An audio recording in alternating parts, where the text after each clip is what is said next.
guys, it's Reagan and welcome to the start of another reading vlog. This reading vlog I'm really looking forward to because I am going to be reading two romantasy leaning books and stories. I'm officially in the mood to read hopefully something distracting, fun, lighthearted, lower stakes, entertaining. You might be able to connect the dots why I'm feeling perhaps a little stressed. With that in mind though, I actually have two books that I'm really hoping I'm going to like. One by an author I have read and really enjoyed before, and another which is a newer romantasy release which I'm hearing really strong reviews about. So without further ado, let's chat about the books I hope to read over the course of this vlog. Hi, I did want to give a disclaimer that this vlog was filmed pre the US election, so enjoy this Reagan who doesn't know what's about to happen to her. Okay, bye! The first book that is on the TBR for this video is a carryover from my last vlog, and that is The House on Watchill by Karen Marie Moning. I want to say about halfway through this book. This is the first book to this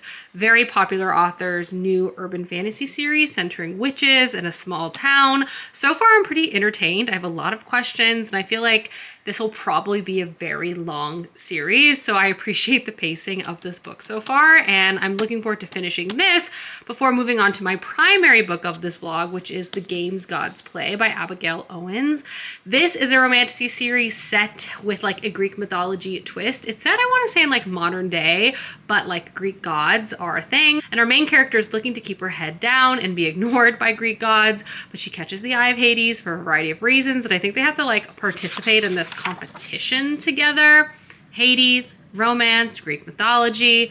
I just feel like this could be really fun, really entertaining, at least that's what I'm hoping. But these are the two books I hope to read over the course of this video. Will I finally have success with romantasy this year? Only one way to find out. Also, and this is a judgment-free zone, let's hope, but Halloween is right around the corner. It's actually happening this week. So I've preemptively started taking down all of my fall decor, except for just like a few items for filming my sit-down videos because I'm prepping the house for Christmas. I feel like I'm gonna decorate super early this year. In fact, some of my house is already decorated, which I had to do for, you know, personal and work related reasons. And I just feel like I'm gonna let that momentum carry me, and it's gonna be my primary distractor for next week, decorating my house for Christmas. I feel like it's a fantastic strategy, you know what I mean? Listening to jazz music. I'm trying to stay off social media. I pulled out one of my Costco Carbone sauces. We're making a quick and easy dinner tonight. I'm gonna go play Animal Crossing and watch Real Housewives and try not to spiral. That is the theme of the evening. Yeah. And dinner is served. Hello friends, I fell a bit behind on vlogging this evening after dinner, but we're getting back on track now. Obviously, the first book I'm reading for this vlog is The House at Watchill, which was a book I had already started going in. I have read a bit more of this tonight. I've read about 75 pages additionally from where I'm at, so I only have about 130-ish pages left. So I'm obviously hoping to get another good chunk of this read before I go to sleep tonight and then finish it up tomorrow so I can pivot to The Games That Gods Play. But The House at Watchill is by Karen Marie Moning, who, if you're not familiar, is like a very prevalent urban fantasy writer. And something that's really interesting about her writing relative to some of the more popular trends in romantasy is that like Karen Marie Moning and like the structure of urban fantasy, serialized urban fantasy that has romantic elements with, you know, other elements of fantasy plot lines, like those series have been around for like a long time, and like this new branch of romantasy, which is sort of similar to this sort of style of writing, like there's similarities and differences. Personally speaking, I have a really big soft spot for these serialized urban fantasy series. There's something about like their plots, if they're formulaic, I just find them to be very entertaining. Aspects of the romance I'm always gonna find like a little cringe and a little eye-rolly, but I also still find it fun, and it's sort of that balance of like, this is absurd, but also like I need to read what's gonna happen next is sort of what keeps me coming back for more. And I feel like The House at Watchill is definitely delivering that. This is a witch book, and I would say overall the pacing of this is pretty slow, which I'm also liking. I imagine this is going to be a longer series, so the author is totally comfortable taking her time introducing us to our character, the world, and even like revealing even the foundation of how this world is working. But I feel like that sort of slow rollout of everything has made this book like pretty entertaining, like hypnotic, and the mystery of it is quite compelling. Our main character basically inherits this house shortly after the passing of her mother, and this house is like massive, and she comes into this huge fortune, and she's somehow related to this family that she's never heard of, and she's now in this town that's like very idyllic and beautiful, and everyone's like interested in her. Come to find out, magic, witches, all different sorts of things, and our main character is also constantly surrounded by lots of hot men. Duh. And she's basically trying to like unpack her trauma, her grief of the passing of her mother, trying to unlock these secrets surrounding her, her family, her legacy, her heritage, and then also trying to understand like these people who clearly want something from her, but she doesn't know what. She's got to train in her magic. It's just like entertaining. It also has this eerie twist to it. The house that she's living in is giving like haunted vibes, you know, and the witch stuff and the witchcraft is good. And there's also other supernatural elements too, which you would kind of expect in like an urban fantasy landscape, like vampires, and I'm sure more are gonna crop up. You know that feeling when you're watching Vampire Diaries? This is sort of giving me that, you know? Like plots are different, very different, but it just like, they feel like they could exist in the same universe, like the same nightly programming, and I'm just entertained, you know? I'm just entertained. Have there been moments where I've rolled my eyes? Yes, many. But this house, the magic, this town, the legacy, all of that, I'm pretty intrigued by, and I want to know more and what's going to happen next. So anyway, I'm going to sit down now and read this. I only have, as you can see, great progress has been made, and I just got to stay focused. So we're going to read more now. Lunchtime. We have the hyperfixation sandwich in this house. We're excited about it, so time to enjoy. Cheers. Stunning, truly stunning. Hello, let's make some fresh coffee. Normally I'm not someone who has coffee this late in the day, but I feel that it's very needed, you know?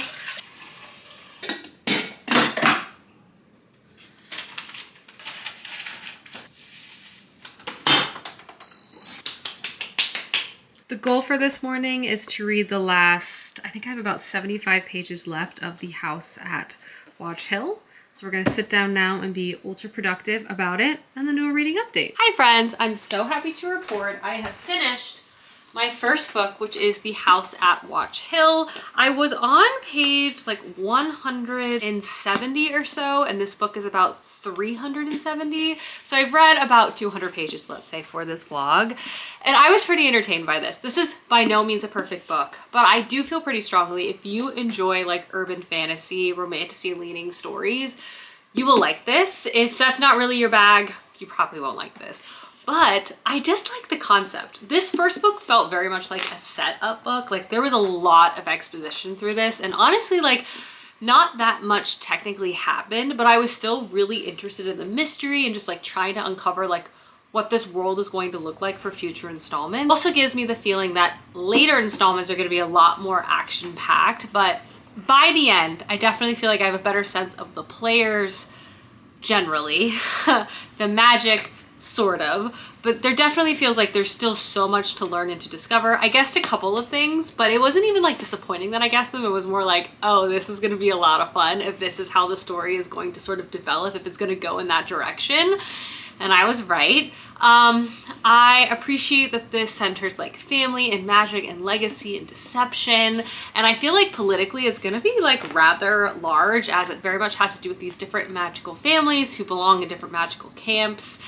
And there's just clearly like a lot that has not been revealed yet. And our main character's like trying to parse through who she can trust. Who can she trust herself? Could she trust this person? And also like trying to learn to harness her own magical powers. I don't know. It was a fun intro to what I feel like is going to be a longer series. I like the concept. I like the small town setting. I feel like for stories like this, having it in such a distinct place works again. Think again like Vampire Diaries, like it was set in that one town and everything sort of happened there, and it just sort of like works because it creates a sort of isolated environment that plays to the strengths of a story like this. But yeah, I liked this book.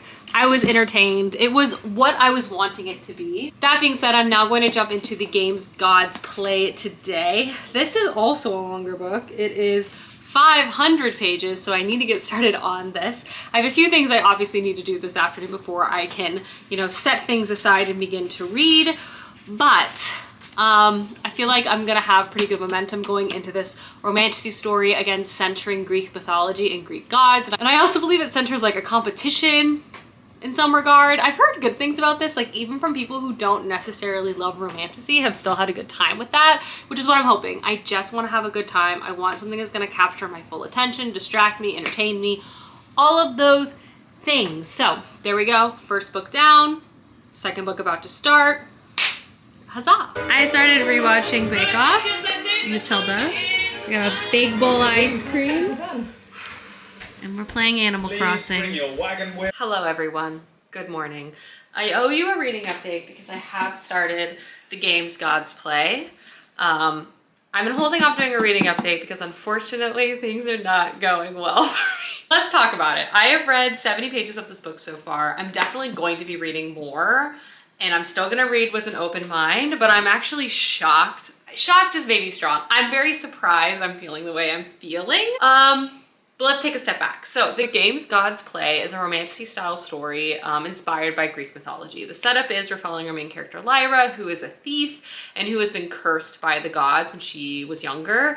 This is set in a fantasy world that is like dystopian, kind of like our world, but again, gods have power, but gods exist, gods have power, humanity is under the thumb of these gods, and like every 100 years they have this competition where they pick champions to go against each other, and the winner of this competition becomes like the king of the gods. And another thing is our main character basically gets roped into this competition by Hades, an unexpected entrant into this competition, as he's normally a reclusive god just hanging out in the underworld, all of these things.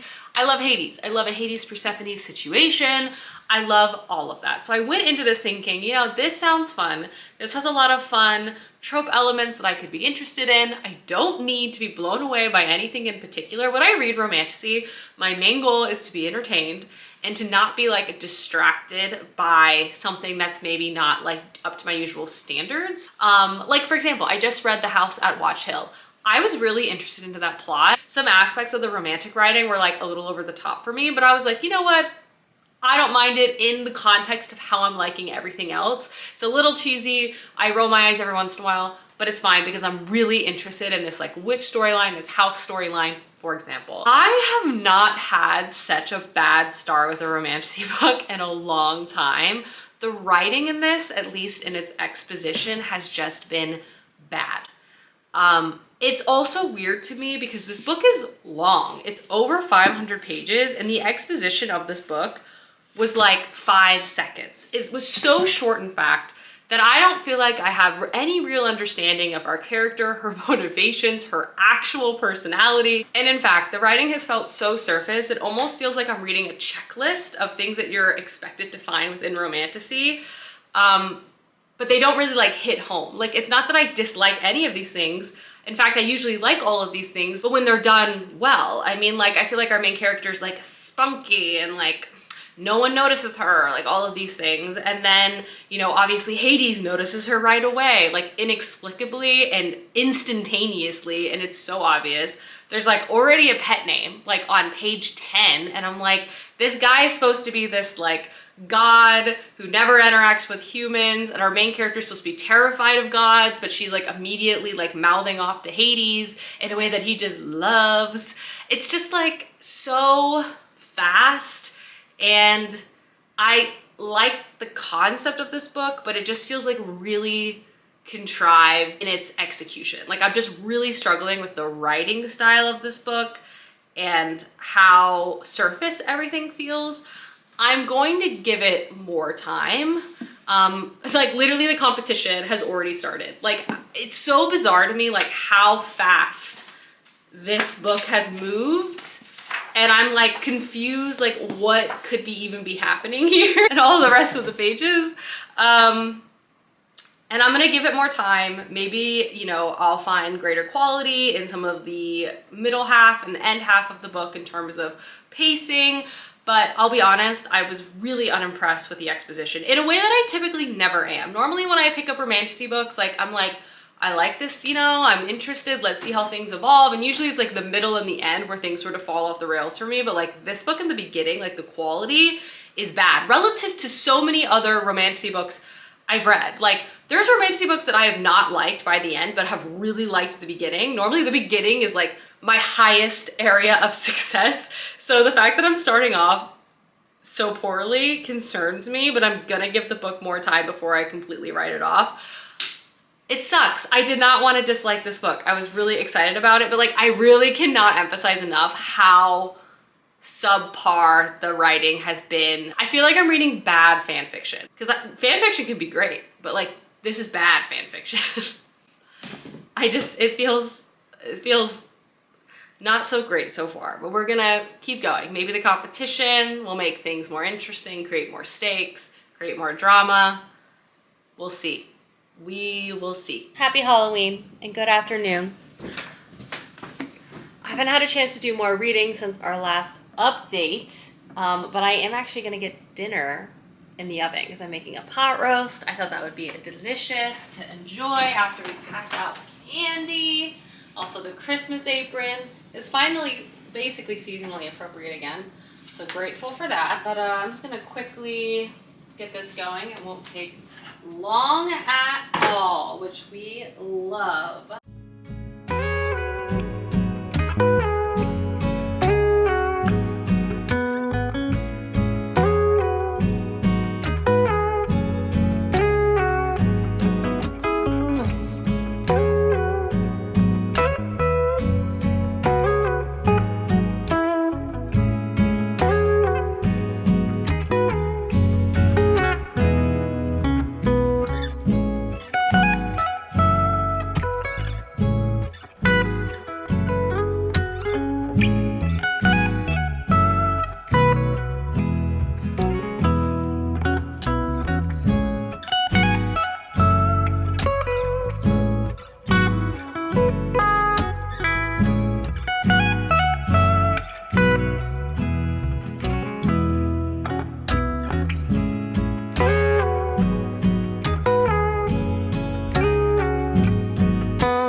See you in like 3.5 hours. Trauma candy salad time.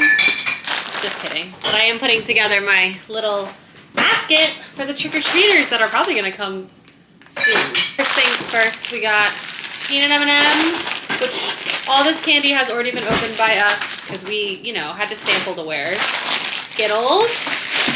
Do you want a Skittles play? Yeah. We got a chocolate snack mix, which includes Kit Kats, Reese's Pumpkins, regular Reese's, and then they always throw in like a random like Almond Joys. No kid wants an Almond Joy. We also got this mix because it comes with Take Fives. Also again, Mr. Goodbar. I'm not trying to dunk on anyone who likes a Mr. Goodbar though. I get it. Something out there for everyone. Obviously, we needed to get a Snickers bag of chocolate. I feel like these bags of candy have gotten smaller. Like, look, this was like $12. Don't make me go on another shrinkflation rant. I think Reese's are the best Halloween candy. I got just a solo Reese's. I'm here to give the best candy in the neighborhood, you know? Yeah. Kids who like sweets, we do have, whoop, like sweet tarts. I'm realizing this is too full. And here is our bucket of candy. So much to hand out, but we always run out of candy every year. And if anyone was wondering if Halloween in America is as fun as it looks on TV, honestly, the answer is yes. There's a lot I could complain about America about, but I will say we go hard for Halloween and it's so fun and it's so cute. I love all the kids in their costumes. I love passing out candy. It's such a joy. And I'm so grateful that I get to do it. Candy is gone. Roast is done. Time to eat and watch The Real Housewives and play Animal Crossing. Good morning, everyone. I am sitting and I am reading more of the games gods play and hope that it gets better. Hello friends, let's do a reading update. It's a little bit later in the day. I'm sorry, I feel like this vlog is like a little bit chaotic, but I feel like everything is a little bit chaotic right now. So I'm getting distracted, also trying to work. You know how it goes. But I have read, how much have I read? 175 pages of this book? 150 pages of this book. Good news, bad news. Obviously, as a baseline, my last reading check-in, I was letting you know that I was feeling very concerned about the writing style quality, the lack of depth with the characters, the overall rushing of everything. And I wouldn't say that sentiment has changed so much. Actually, let me set y'all down. And I wouldn't say my sentiments about that have changed. I still think there is a huge issue with the main character and the writing for the main character. But a positive is I do feel like this competition that has started has at least made the plot more bearable in that there's just like more going on, more action, a little bit of mystery. Trials, I think, inherently are like entertaining to read. There's all these different stages, there's all these new rules to learn. You know, there's also, you know, magical artifacts associated with the gods, and those are tied into like Greek mythology, which is fun. But I'm gonna be honest, there's a consistent issue that is persisting, and that is our main character. There's a real consistent problem, and that is the female lead in this has a real bad case of sassy main character syndrome. It's like every single thing she says to everyone has to be some type of comeback. Even like her internal monologue is just like, she can never like talk normally at all. Like everything is unserious. She's always blithe. She's always brushing everything off, her emotions, dangerous situations. And so it's just like hard to feel like she's a real character because she doesn't have like actual thoughts, or she's not really expressing herself really clearly within the story. She just has like one-liners. Like all of her moments are just like constant one-liners, which if I'm being honest, in reading this book, it's just like super distracting. Like I'll read a sequence where I'm like, okay, that was pretty entertaining. I'm curious about the magical lore here. Like some of these other characters, it's like nothing is like perfectly done, but I'm like, oh yeah, okay, entertaining. And then I'm like hit again with another one-liner, or there's like 7 one-liners in a page or something. And I'm like, nobody talks like this at all. And it's just so distracting. And like the setup of this Hades and Lyra situation where Lyra is his champion and they have to like live in the same space and she doesn't understand why she's involved with him. Again, inherently as a concept, a good one. It's interesting. Our other main character obviously is Hades. And I would say I'm bothered less by the writing surrounding Hades compared to Lyra, though it might just be because he talks less. I'm not totally sure. The one thing I will say about Hades that does bother me, actually a couple of things. First and foremost, I feel like the author really has rushed the clear I'm obsessed with you element of this book. Like it's very clear he is really into her right away with no like build up to understand. They don't know each other really at all. So he's like immediately obsessed with her. He has a, you know, like pet name for her like immediately. And there's just like not much there. So it just doesn't feel earned, and it feels kind of weird because it just happens so fast. Also, I feel like she could lean more into the fact that she has this Greek god character. There's a lot of modern language in this book, which is fine. I guess it's set in like modern day. I can't really tell. I don't really actually think it's set in modern day, but like everyone speaks with like super modern language, including Hades, including all of the Greek gods, which I feel like also sort of takes me out of it. Like Hades acts a lot like just kind of like a regular dude in a romantasy novel. And there's kind of, I feel like there should have been, again, more of a build-up and like including some of his darker, more mysterious elements as this well-known figure of being the god of death. Like he's just not spooky or scary or mysterious, because he's like literally, he's so transparent in his feelings like instantaneously, if I'm being honest reading this book. And like I've only read like 150 pages. What it all boils down to is I've read 150 pages and I feel like I've earned none of the chemistry that I'm supposed to believe. Like there was no actual build-up to prove the chemistry between these two characters.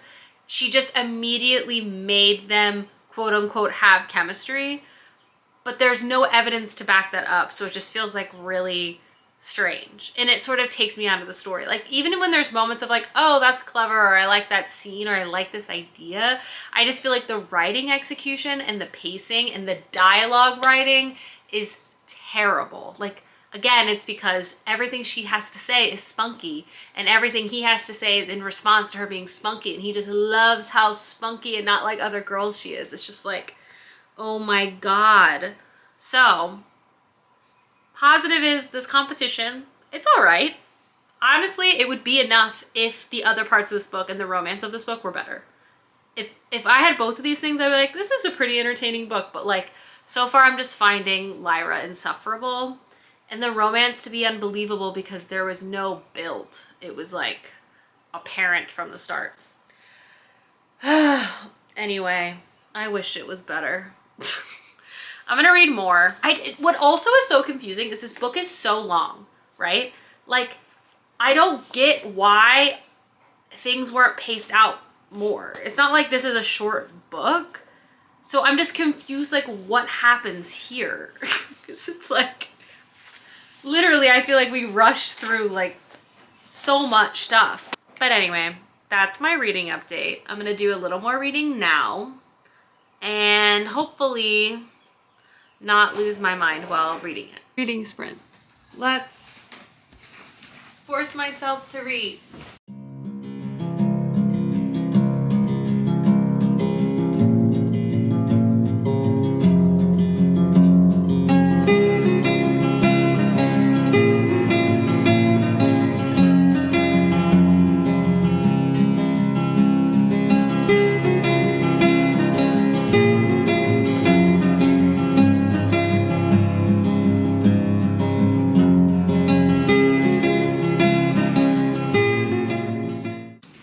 Dinner tonight, we've got Jet's pizza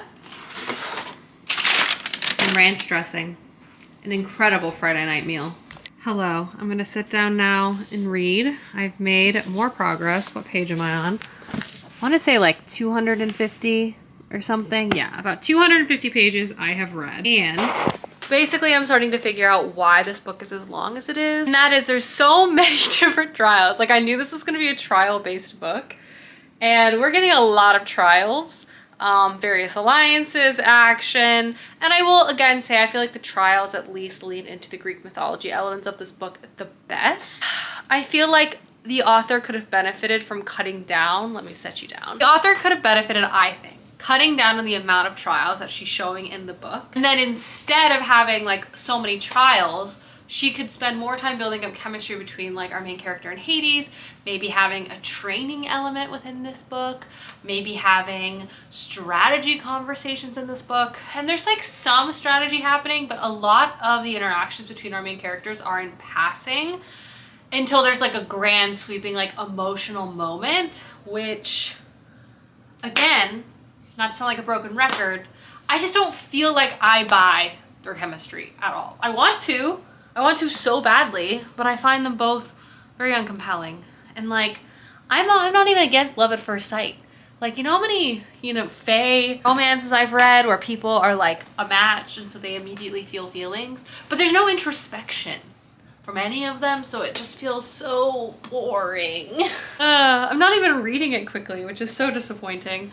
The trial elements, though, I think are the best part of this book, and I think utilizing the inspiration of the Greek myths the best. But it's definitely a case where we have this monkey main character and everyone is secretly in love with her and she's just so blind to it. Oh no. That sort of thing. But I'm gonna read more now. Let's just see how far I can get. Some positives about this book because I have been very negative. The chapters are super short. That could be a negative too, but for now we're just gonna frame it in a positive light. Short chapters, it's over quickly. Well, the book isn't, but the chapter is. It's like boom, boom, boom, next chapter, boom, boom, boom, next chapter. So there's that. What are some other positives? Another positive is, well, I don't like the writing of this book, and I feel like, okay, so the relationship in this book I'm not enjoying because of the writing, I feel like, more than anything. Because I actually feel like the romantic pacing on a baseline is something that I would like. I feel like the author is like, in theory, drawing things out. I just don't feel like I know or understand the characters or their chemistry because I don't connect with the writing style. But in terms of like the objective pacing of like how things are happening in this book, I like that at a high level. I just wish it was executed better. Matilda has her bowl. Anyway, I'm gonna do a little more reading. Then I'm gonna feed the Milsters. That's Matilda's #1 priority. A very quick gnocchi pasta. And we're watching Agatha All Along, which is so good. My book might be bad right now, but this show, incredible. It is currently pouring down rain outside, and I'm gonna power through the last little section of this book. I say last little section, I think I have about 150 pages left. I'm gonna be honest, I've almost DNF'd this about 5 different times. Pretty much most of my talking points are the same that I've said before. I think if you do read a lot of romantasy and you generally don't dislike romantasy, like, I think you would like this. But I was kind of hoping going into it that it would feel more like an outlier, given that I liked the concept and all of those things, but unfortunately it feels very much in line with some just all right romantasy that I've read before. I also feel like the plot is rather bloated. Like, this book is quite long and it doesn't really have any business being as long as it is. I think some of the trials should have been cut down and reduced with more focus on characterization and character moments, because inherently this is romantasy.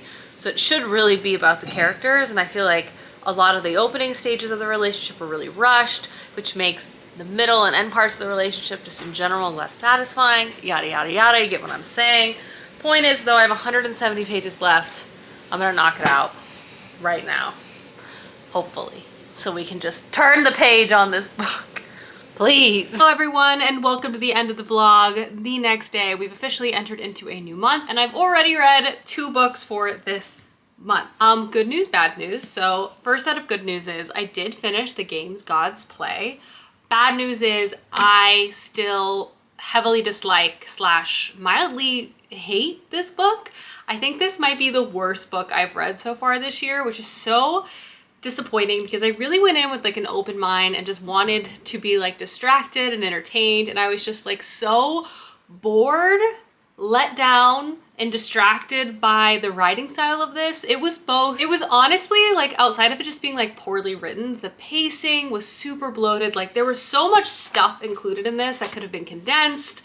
There were so many trials, and while I appreciated the action that the trials gave, it became really repetitive because there was literally so many of them, and I feel like the author could have spent some of this time really expanding and exploring various character relationships. Like, we literally had a love triangle in this that, again, that fell short for me too. I didn't like our main character. The romance just didn't really land for me. I liked the concept and the idea, but the execution overall was just like not good. I don't need to go on and on, but clearly not a fan.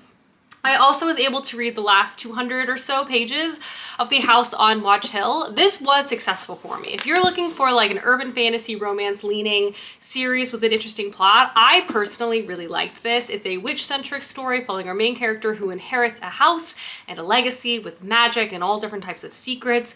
Book one was really about setting the table, but I felt like it worked, and the slow build of the story didn't bore me, but instead kept me quite captivated. And in general, I'm looking forward to later installments of this. So, you know what?